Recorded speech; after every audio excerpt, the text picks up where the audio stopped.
할렐루야. 네.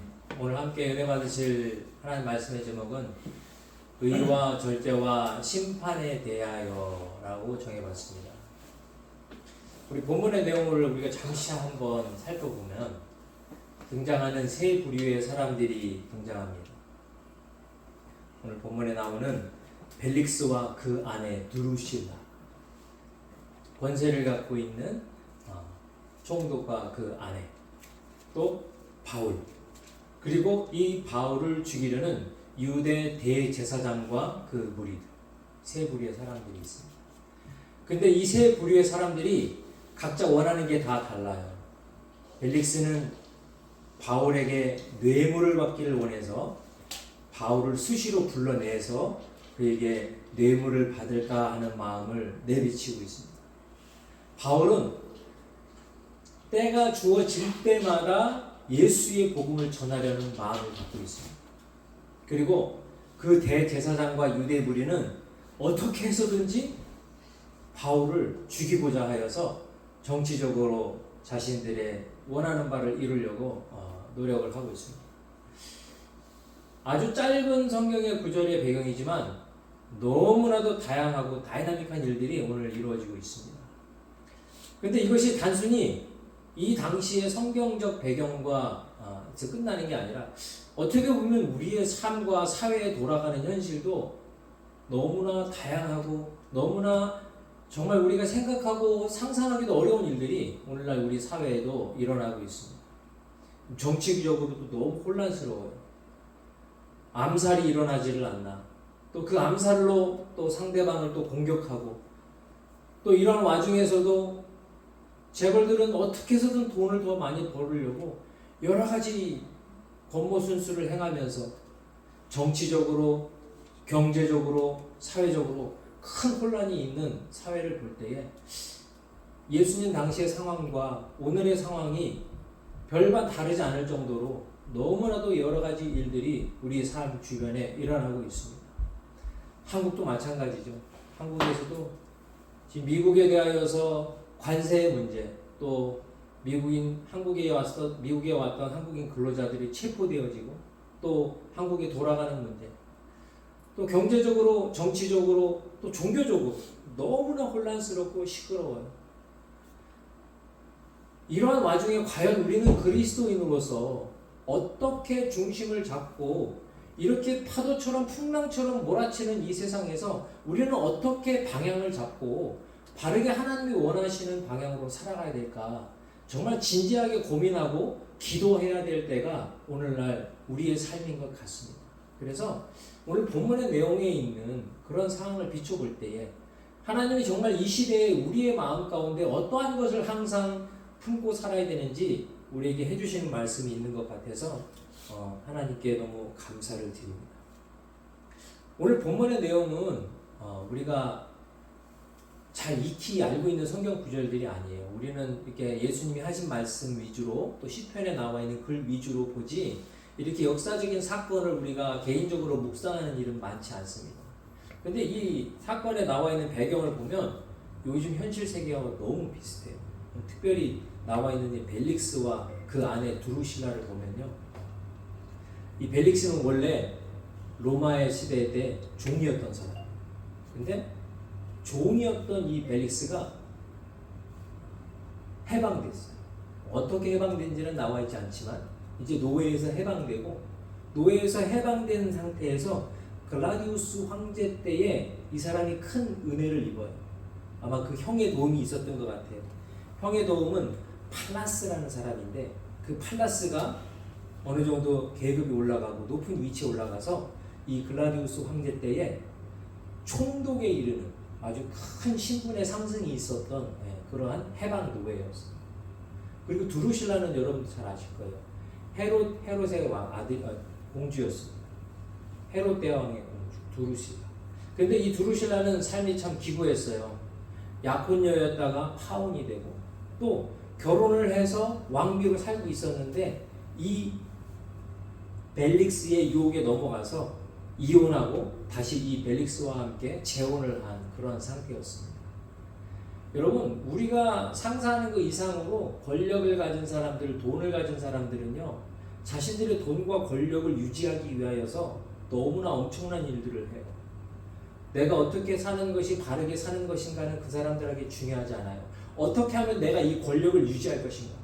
어떻게 하면 내가 더 높은 권력을 위하여서 모든 걸 희생해서라도 더 큰 권력을 가질 것인가?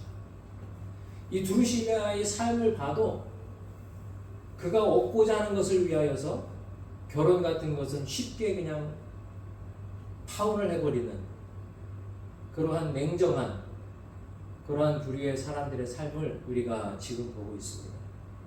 오늘날 현실은 어때요? 오늘날 현실도 마찬가지죠. 여러분, 큰 기업의 총수나 아주 유명한 연예인들이 처음 결혼하고 결혼 생활을 유지하는 거 보기가 참 쉽지 않아요. 그 사람들이 돈과 권력이 생기면요, 그들이 원든 원치 않던 간에 그것을 따라 살다가 보니까 자기가 갖고 있는 가장 중요하고 소중한 것을 지키는 것 자체가 너무 어렵게 되어 있습니다. 내가 누구를 일일이 얘기하지 않아도 여러분들은 너무나 쉽게 미디어를 통해서 접하실 수가 있을 것입니다. 그래서 이 드루실라와 또한 그의 남편 벨릭스는 자신들이 갖고 있는 권력과 자신들의 욕망을 따라 살고 있는 모습을 우리가 본문으로 보게 됩니다. 그런데 이러한 때에 바울이 그들에게 전하는 메시지가 오늘 우리가 한번 관심을 갖고 지켜봐야 될 중요한 내용이에요. 우리 한번 성경 구절을 다시 한번 읽어볼 건데요. 24장 25절입니다. 24장 25절에 같이 한번 읽겠습니다. 시작. 바울이 의와 절제와 장차 오는 심판을 강론하니 벨릭스가 두려워하여 대답하되 지금은 가라. 내가 틈이 있으면 너를 부르리라. 할렐루야. 네. 여러분, 우리가 기억하실 거예요. 사도행전 23장 11절에 보면 바울이 잡혀서 죽임을 당할 뻔한 적이 있어요. 근데 그때에 하나님께서 친히 바울에게 나타나셔서 그에게 이렇게 말씀하십니다. 그 밤에 주께서 바울 곁에 서서 이르시되 담대하라. 내가 예루살렘에서 나의 일을 증언한 것 같이 로마에서도 증언하여야 하리라 하시니라. 할렐루야. 사도 바울은 이방인을 위하여서 하나님의 부르심을 받은 하나님의 사람이었습니다. 그래서 바울의 삶의 목적, 바울의 인생에 있어서의 가장 중요한 미션은 이방인들에게 복음을 전하는 것, 특별히 이렇게 왕과 귀족들에게도 담대하게 하나님의 말씀을 전하는 사명을 갖고 있었던 거예요. 여러분, 이 복음을 전하는 사명은요, 상당히 중요한 것입니다. 여러분, 미란다 원칙이라고 아세요? 미란다 원칙. 미란다 원칙 혹시 외우시는 분 계세요? 저도 범죄 영화를 하도 많이 봐가지고 그게 뭔지는 대충 알아요. 딱 들으면 이게 미란다 원칙이구나. 사람을 체포할 때 이 미란다 원칙을 고지하지 않으면 그것은 불법 체포가 돼요. 그렇죠? 그래서 법적으로 큰 문제가 이루어질 수 있고 또 그 불법 체포를 강행한 사람을 처벌받을 수도 있습니다. 근데 저는 이 복음을 전하는 게요, 물론 그 사람을 구하는 기능도 있지만 저는 미란다 원칙과 같은 그런 고지의 의무에 해당하는 거라고 저는 봅니다. 왜냐하면 요한복음 15장 21절에 제가 읽어드릴게요. 그러나 사람들이 내 이름으로 말미암아 이 모든 일을 너희에게 하리니 이는 나를 보내신 이를 알지 못함이라. 내가 와서 그들에게 말하지 아니하였다면 죄가 없었으려니와 지금은 그 죄를 핑계할 수 없느니라. 할렐루야. 이 말은 무슨 얘기냐면 예수님께서 친히 오셔서 우리에게 하나님의 복음을 전했어요. 하지만 그 하나님의 복음을 전하고 믿지 않은 사람들은 더 이상 뭐예요? 핑계할 것이 없다. 왜? 예수님이 직접 그들에게 말씀하셨기 때문에. 오늘 바울이 비록 죄인의 모습으로 우리들 가운데 지금 여기 잡혀서 우리 벨릭스와 그의 아내 드루실라에게 복음을 전하고 있는데 이것은요, 미란다 원칙과 같은 역할을 할 수도 있어요. 그들이 물론 복음을 받아들이면 구원의 은혜지만 그들이 만약 이 복음을 받아들이지 않는다면 하나님 앞에 섰을 때에 이들이 핑계할 수 없는, 하나님 앞에 불평할 수 없는 엄청난 일을 겪게 되는 거예요. 그래서 복음을 듣고도 믿지 못하는 것은요, 어떻게 보면 그 인생에 있어서는 저주가 될 수 있는 위험한 상황입니다. 여러분, 그래서 우리는요, 복음을 열심히 전해야 돼요. 우리 삶 가운데 주어진 만나는 사람마다 그들을 구원하기 위하여서 우리는 복음을 열심히 전해야 돼요. 근데 그 복음은요, 그들을 구원할 수도 있지만 또한 그들이 하나님의 심판대 앞에 섰을 때에 우리가 전해진 복음을 그들이 거부한 것에 대해서 하나님의 심판을 받게 되는 그러한 일도 될 수 있다는 것을 우리는 생각해 볼 필요가 있습니다. 그래서 이 세상에 하나님의 복음 앞에 선 사람들, 낮은 사람이나 높은 사람이나 우리의 모든 주변에 있는 사람들이 태하고 있는 삶의 태도와 자세를 어떻게 해야 되느냐, 그것을 오늘 바울이 강조하는데 그것이 바로 본문에 나와 있는 의와 절제와 마지막 심판인 것입니다. 바울의 메시지는 심플했어요. 몇 가지에 대해서 의와 절제와 심판에 대해서 벨릭스와 또 그 안에 두루실라에게 말씀을 증거했습니다. 벨릭스는 비록 바울에게 무슨 뇌물을 받을까 하여서 그를 수시로 불렀는데 바울이 수시로 불림을 당했을 때마다 뭘 했겠습니까? 복음을 전했어요. 근데 바울이 이 벨릭스에게 의하여서 감금되었던 기간이 얼마인지 아십니까? 거의 2년이에요. 2년. 2year. 거의 2년 동안 바울이 감금되어 있으면서 벨릭스와 그 아내에게 복음을 전했어요.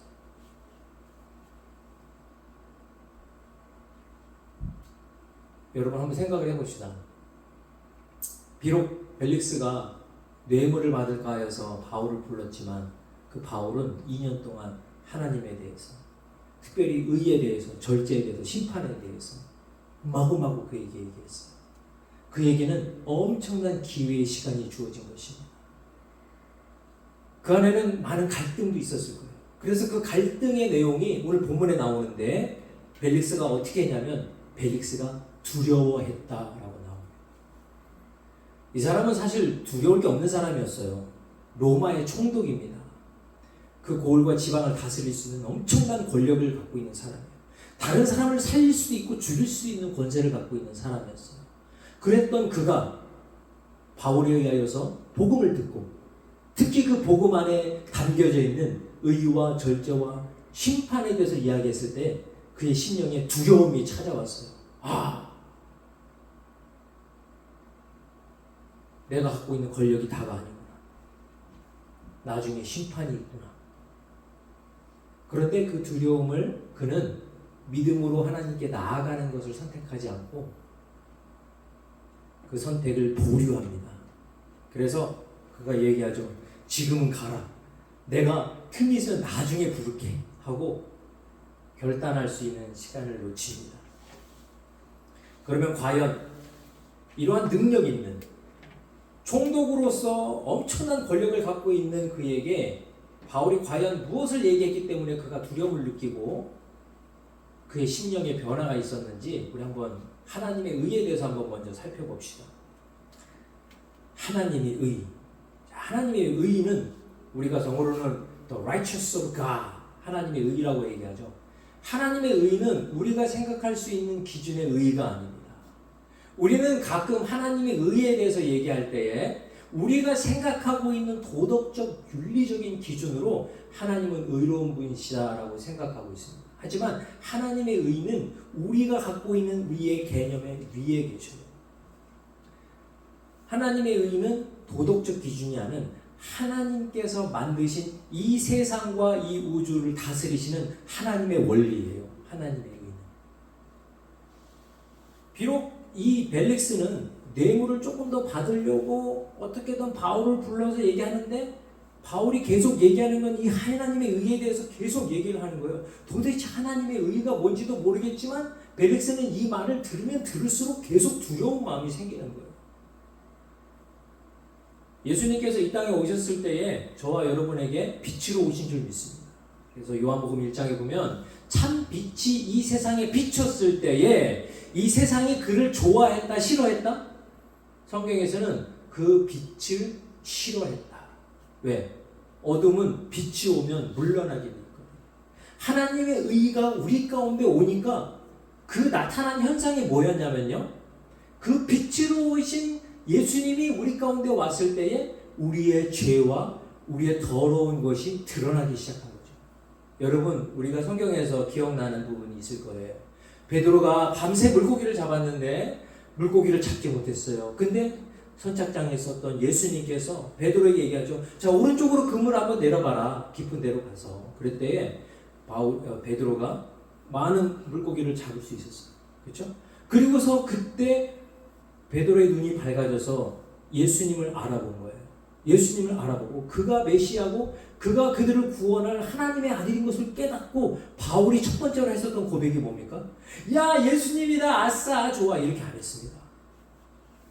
주여, 나를 떠나소서. 나는 죄인입니다. 라는 고백이 나왔어요.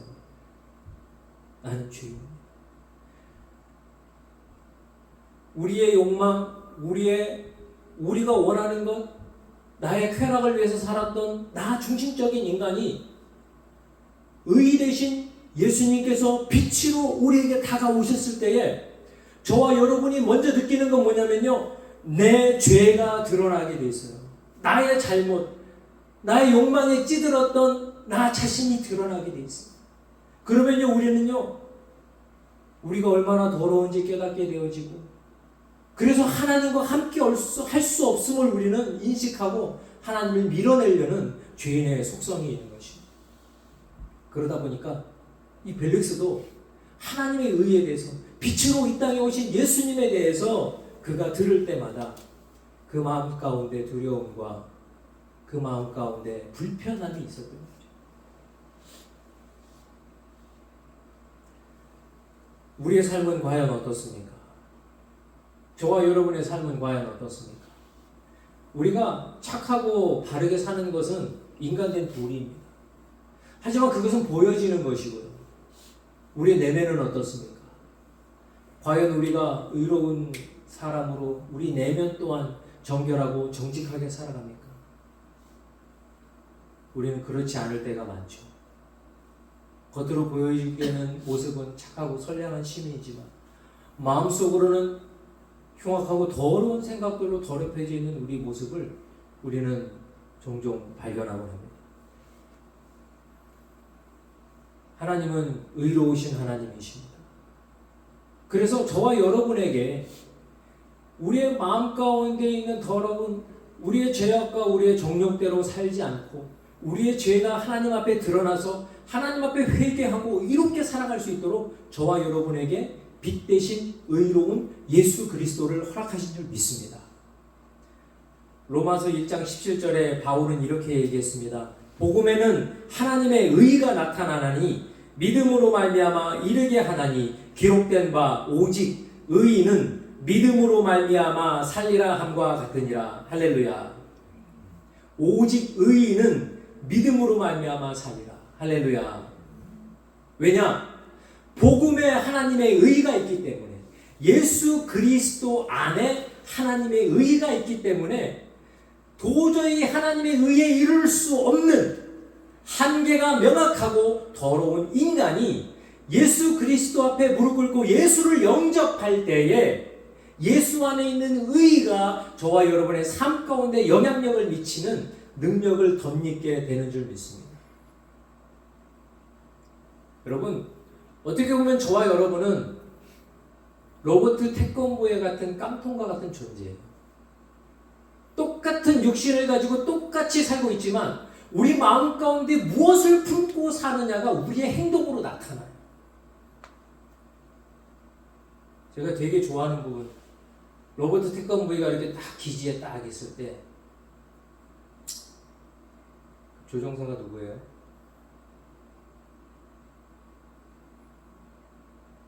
잊어버렸어요.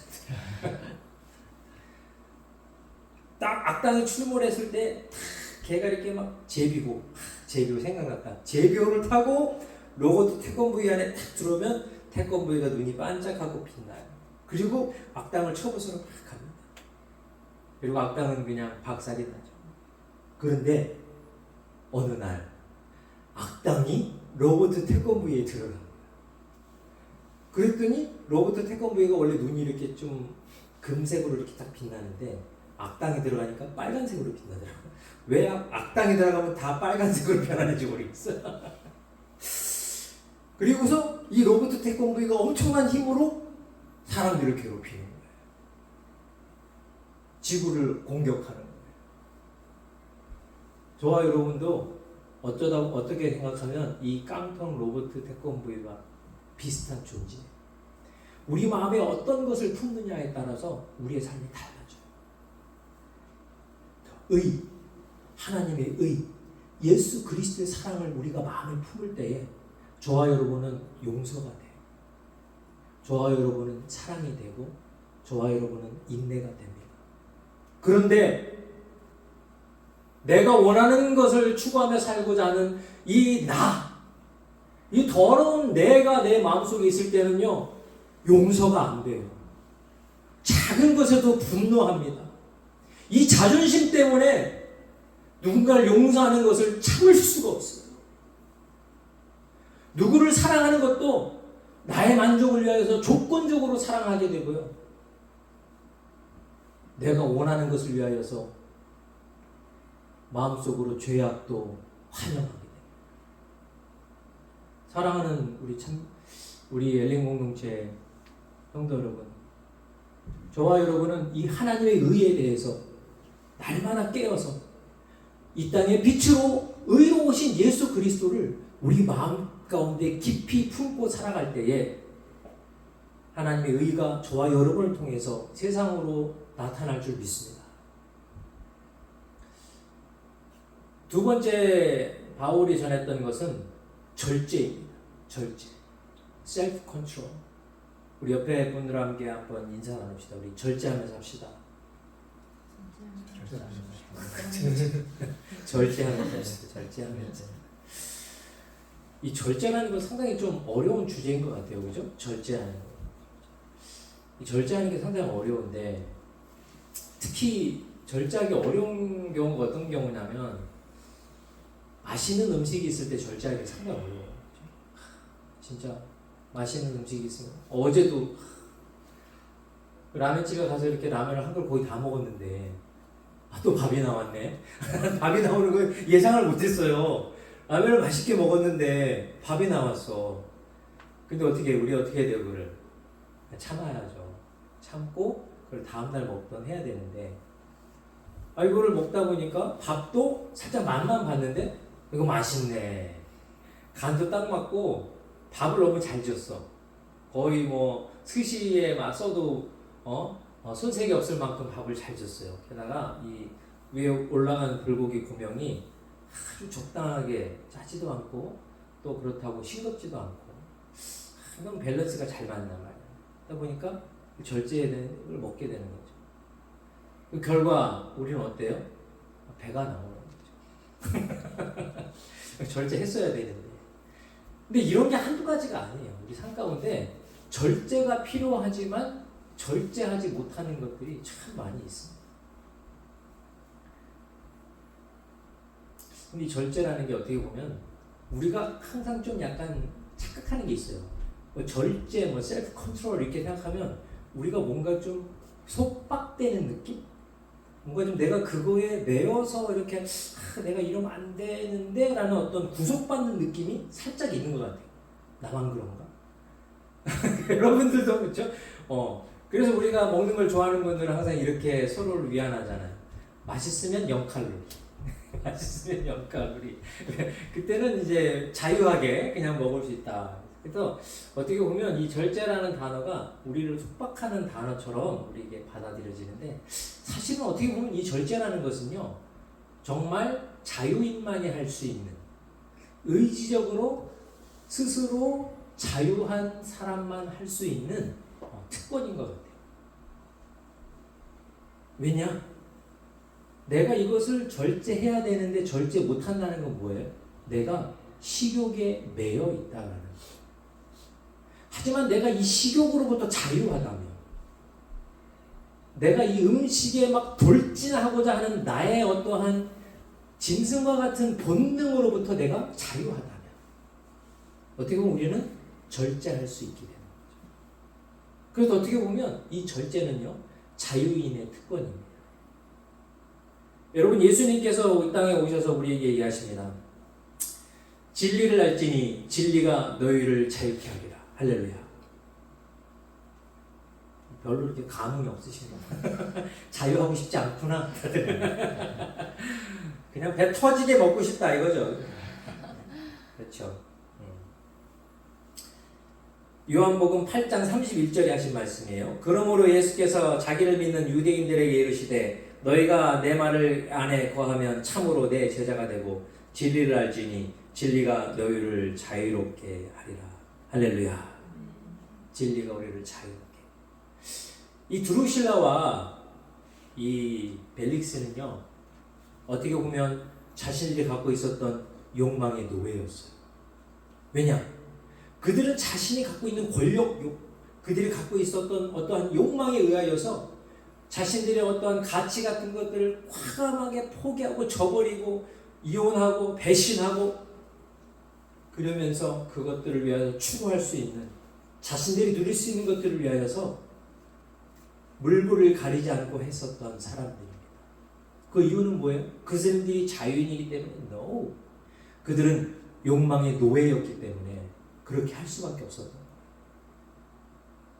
그들이 진정 자유했다면, 그 욕망으로부터 자유했다면 그들은 그렇지 않게 살 수도 있었습니다.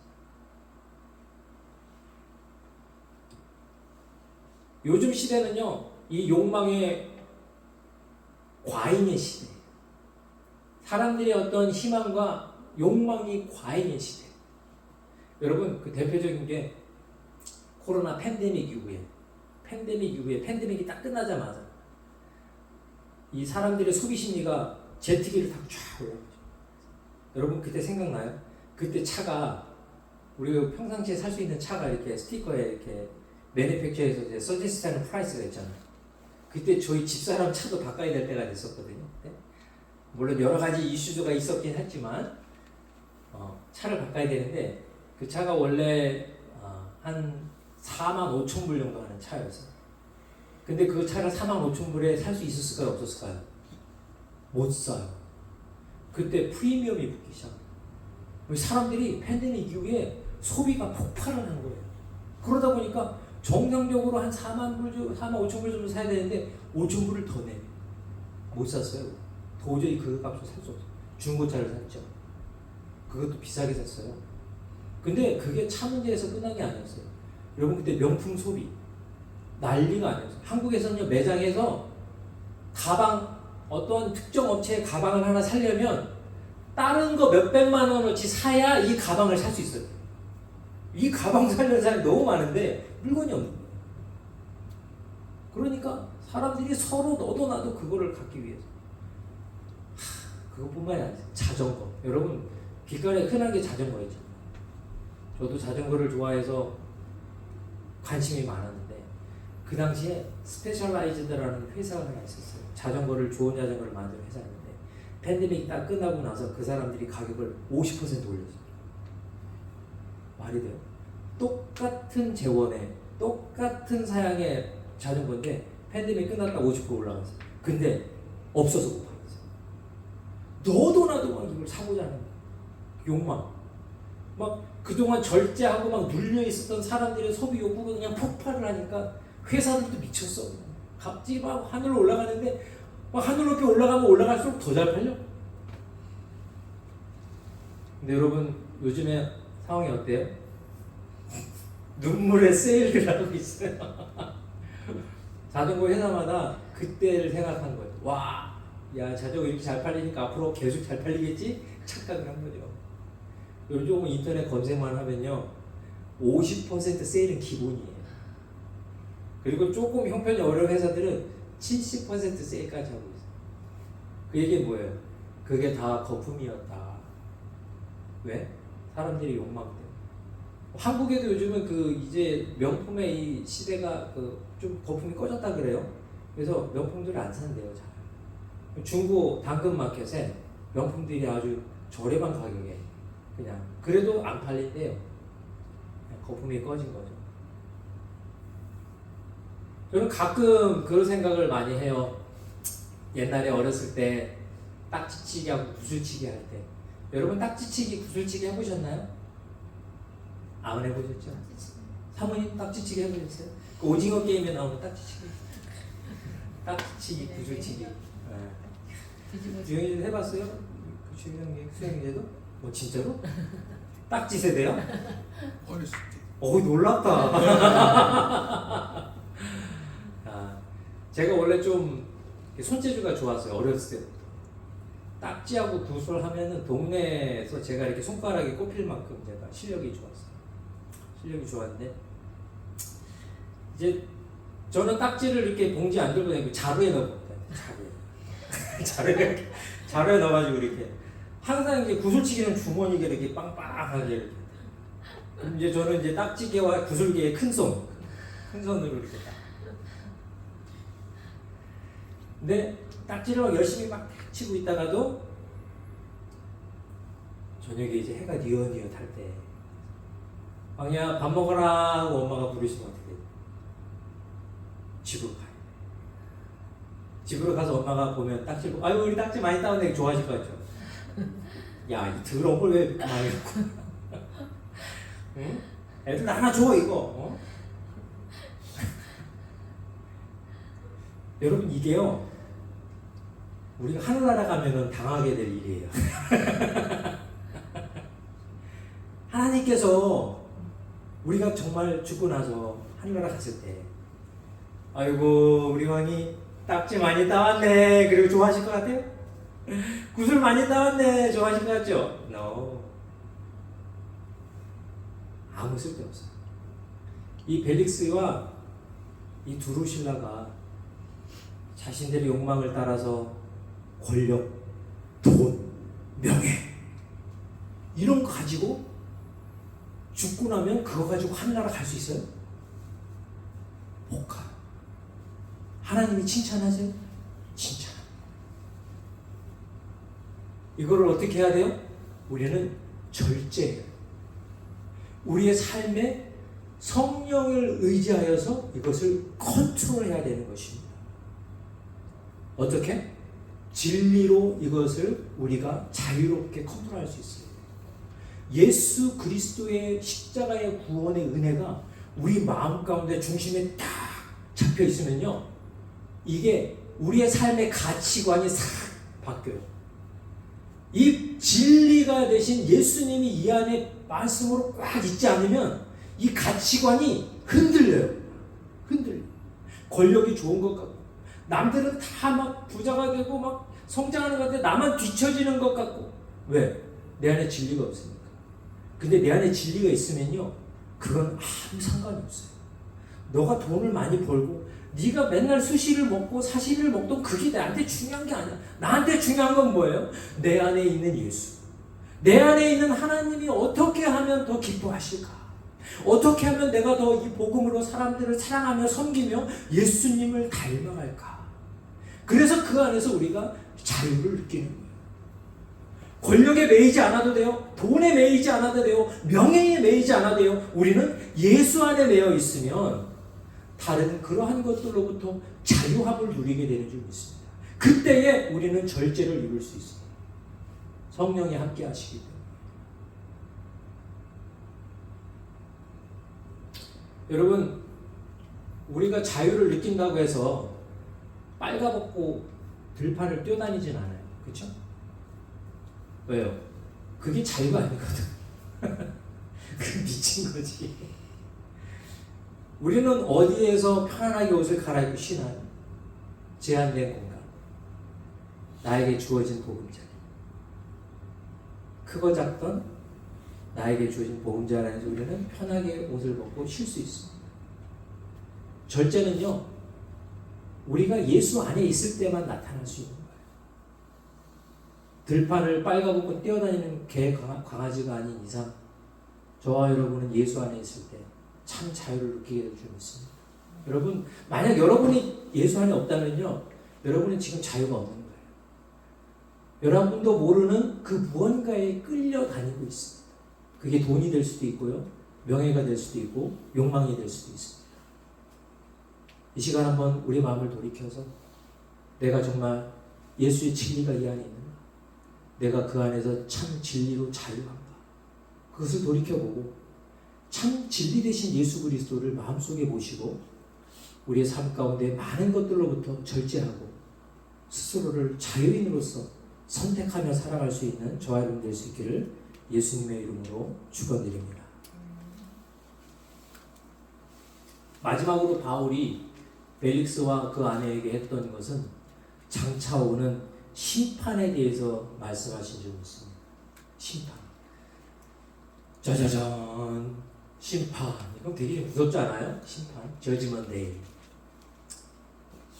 이 심판이 날이 곧 오는 거예요. 여러분 무섭죠? 심판. 어떤 사람들이 심판이 무서우냐? 죄 많이 지은 사람들이 심판이 무서운 거예요. 저는 이 학창 시절을 떠올리다 보면요, 제일 스트레스 받는 게 기말고사 때.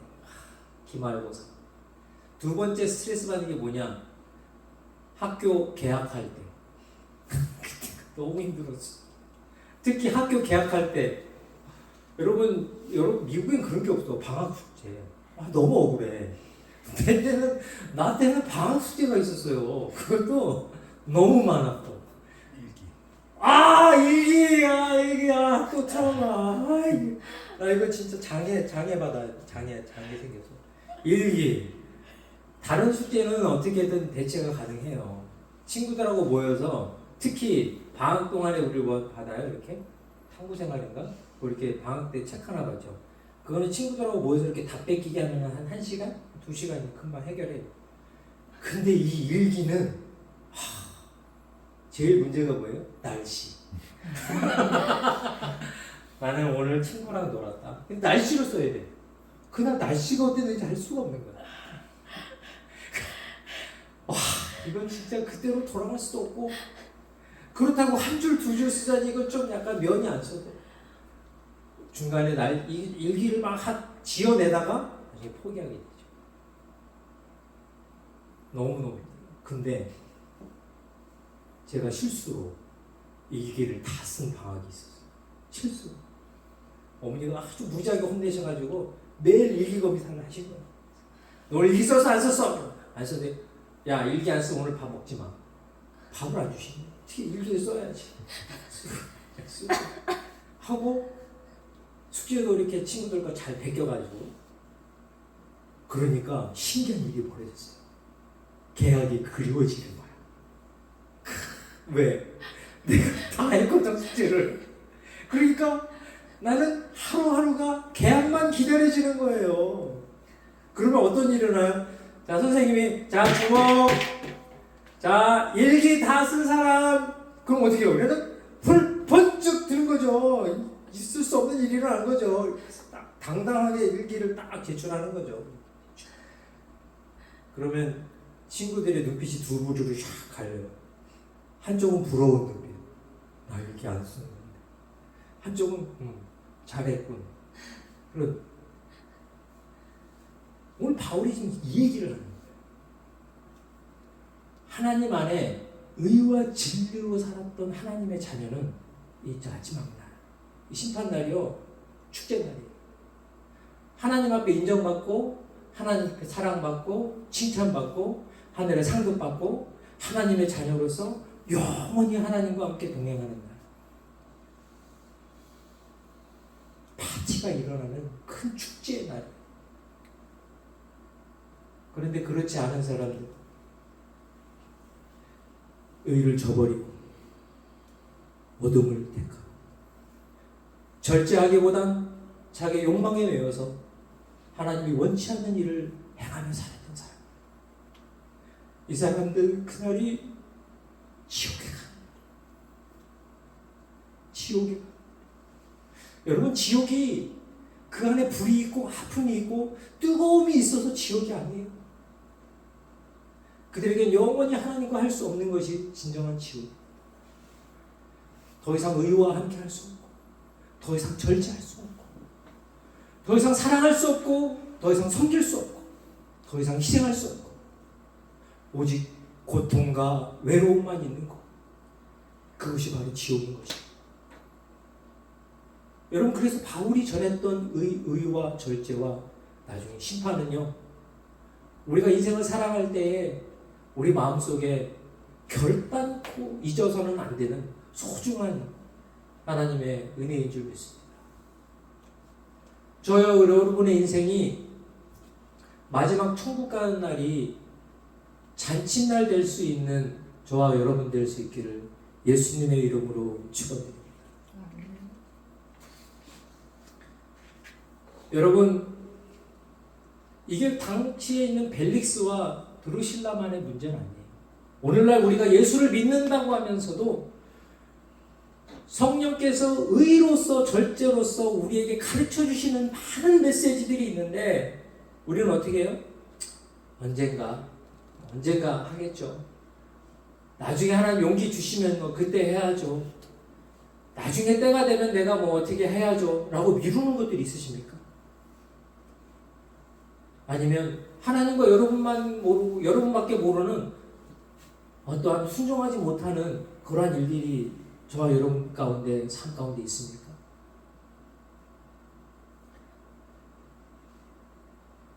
고린도후서 6장 2절에 바울은 우리에게 도전하고 하나님의 말씀을 선포합니다. 보라, 지금은 은혜 받을 만한 때요. 보라, 지금은 구원의 날이로다. 할렐루야. 그때는 오지 않아요, 여러분. 언젠가는 오지 않습니다. 지금 오늘 바로 이 날이 저와 여러분의 구원의 날이요, 저와 여러분의 은혜의 날인 줄 믿습니다. 여러분, 지금 바로 결정하십시오. 하나님은 여러분들에게 오늘도 두 팔 벌려 여러분들을 초대하십니다. 수고하고 무거운 짐지들아 다 내게로 오라. 내가 너희를 쉬게 하리라. 할렐루야. 여러분을 얽매이고 있는 나쁜 습관이건 여러분의 욕망이건 여러분이 해결하지 못하고 있는 여러 가지 문제들을 이 시간 저와 여러분은 우리의 의 되시고 우리의 절제가 되시고 우리의 심판주가 되시는 예수 그리스도 앞에 가지고 나올 때에 저와 여러분이 진정으로 자유함을 누리게 될 줄 믿습니다. 요한복음 3장 18절에 주님은 이렇게 이야기하십니다. 그를 믿는 자는 심판을 받지 아니하는 것이요 믿지 아니하는 자는 하나님의 독생자의 이름을 믿지 아니함으로 벌써 심판을 받은 것이니라. 그 정죄는 이것이니 곧 빛이 세상에 왔으되 사람들이 자기 행위가 악함으로 빛보다 어둠을 더 사랑한 것이니라. 할렐루야. 저와 여러분은 이미 심판 받았습니다. 심판 받고 있습니다. 심판 받을 것입니다. 어떻게? 내 안에 예수를 모시고 살느냐 아니면 내 안에 욕심을 따라 살아가느냐.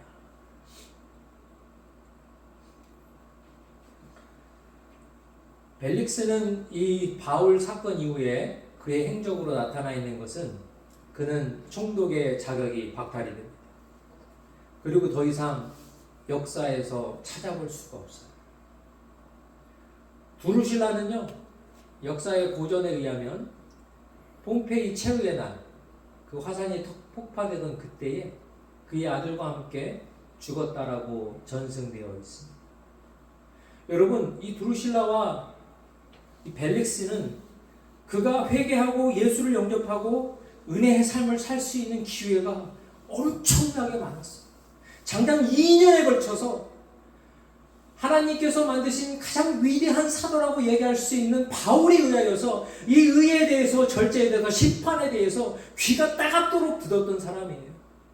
그런데 결국 그들은 그 기회를 모두 놓쳐버립니다.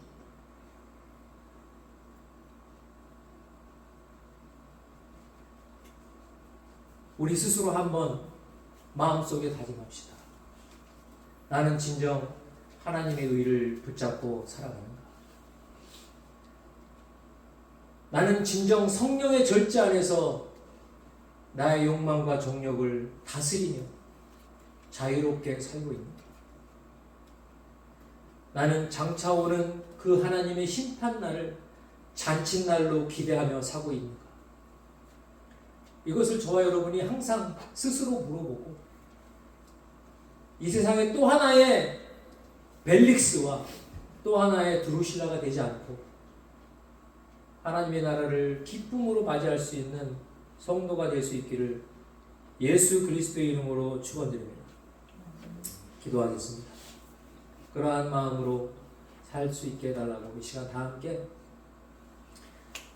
간절히 한번 하나님께 기도하겠습니다. 기도합시다. 할렐루야. 은혜와 사랑이 많으신 하나님 감사를 드립니다. 오늘 하나님께서 우리에게 은혜를 주셔서 하나님 의에 대해서 절제에 대해서 심판에 대하여서 이 시간 하나님 아버지 다시 한번 생각하고 마음속에 하나님 아버지 깨달을 수 있는 시간을 허락하신 하나님 아버지 진정으로 감사를 드립니다.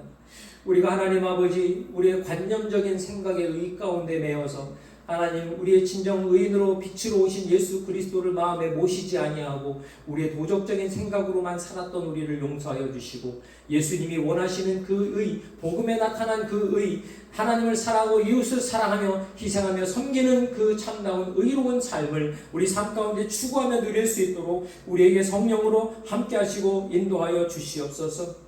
하나님 우리가 날마다 절제하며 살기를 원합니다. 절제를 하기 위하여서 우리가 참으로 예수 안에 자유해야 되는데 우리가 하나님 욕망과 세상의 정욕에 매여 있지 않은지 날마다 구별하게 하여 주시고 하나님 안에서 진정으로 자유하여서 그런 것들을 절제하며 살아갈 수 있는 하나님의 자녀로 살아갈 수 있도록 성령이여 도우시고 날마다 동행하여 주시옵소서. 또한 하나님 주님께서 마지막에 오시는 그날이 잔칫날 되길 원합니다. 하나님을 숙지하지 못하고 더러움에 덜덜 떠는 학생처럼 살아가는 것이 아니라 하나님이 원하시는 것을 나에게 주어진 삶을 통하여서 한 가지 한 가지씩 주님이 원하는 것을 선택하며 나갈 때에 하나님 오시는 그날을 기뻐하며 맞이하며 살아갈 수 있는 저 우리 모든 성도님들 될 수 있도록 주님 축복하여 주시옵소서. 오늘도 하나님께서 우리 가운데 함께하여 주셔서 오직 하나님의 영광만을 위하여서 절제하며 의를 행하며 하나님 마지막 오시는 그날을 사모하며 살아갈 수 있는 저 우리 모든 성도님들이 될 수 있도록 주님 축복하여 주시옵소서. 지금은 우리 주 예수 그리스도의 십자가의 은혜와 하나님 아버지의 그 크신 사랑하심과 성령님의 내주하시고 교통하심과 조명하시며 능력 주심의 역사가 오늘날 하나님의 의 되신 예수 그리스도를 마음에 품고 우리의 정욕과 욕망에 참된 자유를 얻어 이 세상의 모든 것들을 절제하며 살아갈 수 있는 참 자유를 누리고 하나님이 오시는 그날을 우리의 잔칫날과 우리의 참된 새로운 삶의 기쁨의 날로 여기고 마음속에 소망하고 기대하며 하나님의 뜻을 행하며 살아가기를 마음속에 결심하고 다짐하고 사모하는 모든 개인들과 그 가정과 그 공동체 가운데 지금부터 영원히 함께 하시기를 예수 그리스도의 이름으로 축원드리옵나이다. 아멘. 우리 하나님께 감사의 박수 드리겠습니다.